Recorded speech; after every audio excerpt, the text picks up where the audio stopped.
Hello everyone, welcome back to Soccer Showdown. Joe Archino here with Martino Puccio. And we start out with some breaking news. Claudio Ranieri has been sacked by Leicester City Football Club. And Martino, I think this comes as to a really surprising move by many of us. What's your initial thoughts of the move? I think it's one of the most ridiculous things that has happened in sports. 5,000 to 1 odds for them to win the Premier League last year. They do it. Yesterday was the anniversary of the Miracle on Ice, one of the biggest events in sports history. Last year, Leicester City winning the Premier League, one of the biggest moments in sports history as well. But yet, 9 months later, they decide to sack him. It doesn't make sense. I'll even give you a list of the managers that have won the Premier League the past 5 seasons. Roberto Mancini, Sir Alex Ferguson, Manuel Pellegrini, Jose Mourinho, and Ranieri. All 5 of those managers are not managing those clubs now, but yet a guy like Arsene Wenger still managing Arsenal. So I think it's really dumbfounding, especially they only came off a 2-1 loss in the Champions League to Sevilla. They got their away goal. It wasn't that big of a deal. They're in the relegation zone, but they're still not one of the bottom 3 teams that would get relegated as of today. So it really doesn't make any sense to me at all. Well, we do have the Leicester City jersey out on the table kind of as a tribute to Claudio Ranieri because I do think, like you said, this was a title that is one of the most significant achievements in professional sports history. Beating the odds 5,000 to 1 and winning that league, the most competitive league in European football, is something we will never see replicated again. So a little bit of tribute there, but we'll go to the Champions, like you said. For people who follow the Champions League, who understand how aggregate and things of that nature work, getting a road goal means everything. Mm-hmm. That means Leicester City will now go back to the King Power Stadium with a chance to win in front of their fans and beat Sevilla to advance. Now, they haven't done very well in the Premier League this season, but in the Champions League, they've been at their best. So I'll ask you, Martino, there were a couple reasons why the club said that they sacked Ranieri, one of them being there in the relegation battle in the Premier League. But how could you argue with the results that they've given in the Champions League? I don't really know how you can. I think you look back a year ago and you say, hey, if Leicester City was to advance out of the group stage in the Champions League, you'd be thrilled. And they did exactly that, but yet they still sack them. So it doesn't really make sense. Like you say, an away goal is so important, especially in a score of 2-1. So it's not that bad. So you come back home, you give yourselves a fighter's chance to advance to the quarterfinals, which would be an even bigger achievement for a club like that, considering how a team like Arsenal got smacked 5-1 against Bayern. So it's really dumbfounding on how they would fire him after this. It really doesn't make any sense at all. Let's move on a little bit. We've saluted Claudio Ranieri enough, of course. But I think now we go to Manchester City. Manchester City pulls off a 5-3 to win against AS Monaco at the Etihad. And Martino, it's kind of been the same story we know from Manchester City. They get it done behind the youth. The defense looks very shaky, but can the youth override the shaky defense? I mean, Pep Guardiola has been so adamant about how much he has enjoyed seeing these young players. Obviously, Leroy Sané has a big game. John Stones nets a goal. Raheem Sterling puts City on the board first. What do you think? I think it was a good result considering they won by 2. Yeah, they gave up 3 away goals. That's a big boo-boo most of the time. But I think they can survive just for the simple fact that they did score 5. I mean, Monaco, they're going to have to score 2 goals just to tie it. If Man City gets that 1 goal first to score first away at Monaco, I think it's huge. I think that gives them a 3-goal lead right there, and it pretty much has Monaco in the back mirror. I don't think it'll be a problem for them, but I think it's good that they're young because they don't really understand the whole pressure of playing in a big Champions League match like that.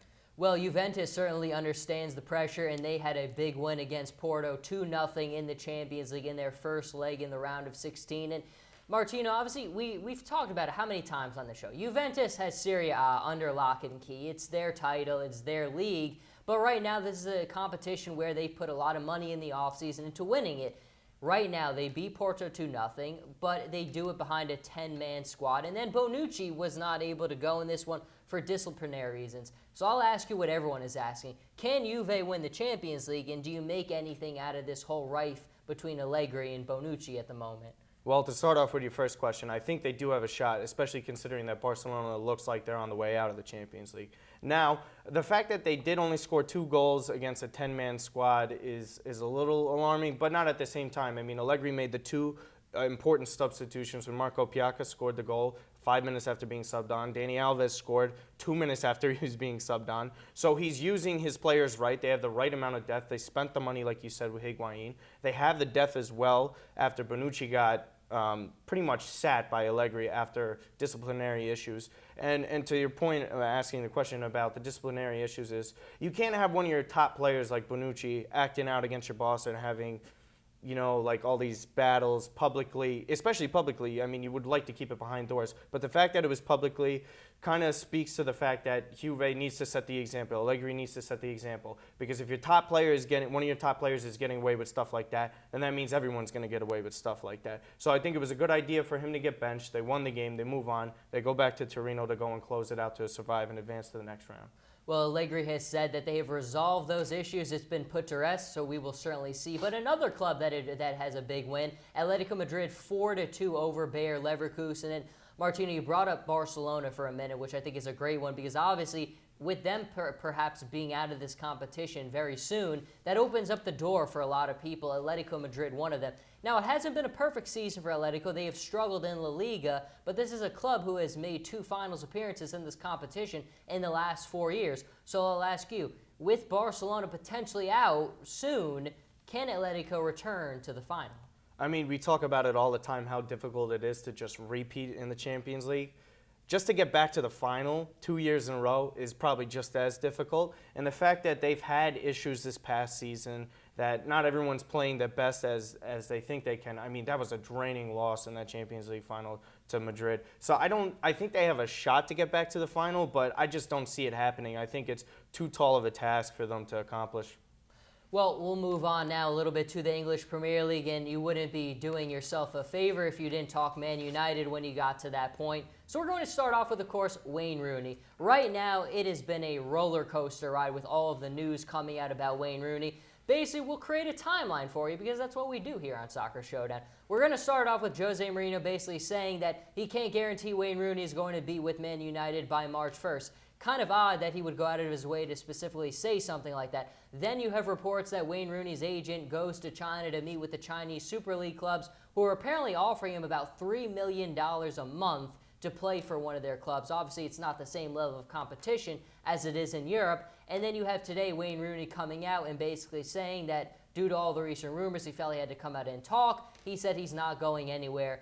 But I don't think it's totally convinced everyone, Martino. Can you see perhaps him leaving in the summer? Maybe not now, but in the summer.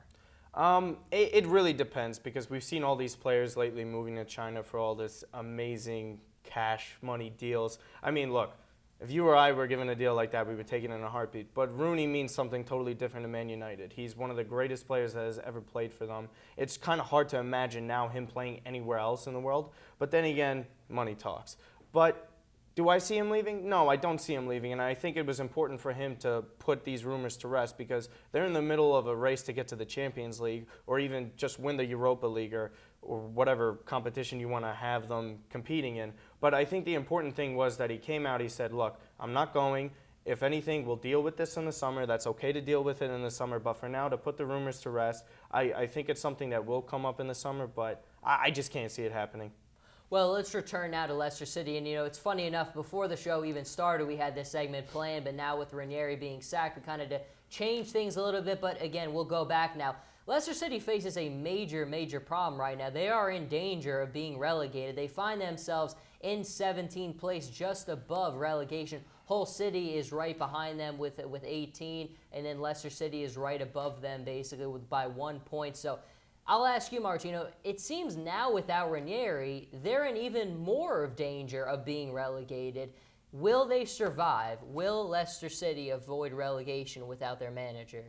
Well, we talk about this often in sports, of troops rallying around together after, who knows, like, I guess you could make an example for the Marlins after they lost Jose Fernandez, would be an example how they rallied together and they were just playing for pride at the end of the season. I think that's what they have to play for now, because they'd probably be the first team probably in soccer history, I mean across in European history, to win their league and get relegated the next season. Do they want to be the first team to do that? No, I don't think they want to make that great of history 2 years in a row. So I think they're going to be playing for pride. I don't think they'll allow themselves, especially playing so much pride after winning 5,000 to 1 odds, to be losers like this, to get relegated, to go in the second division like that again. I think pride will carry them at least above the relegation zone. I just can't see that happening.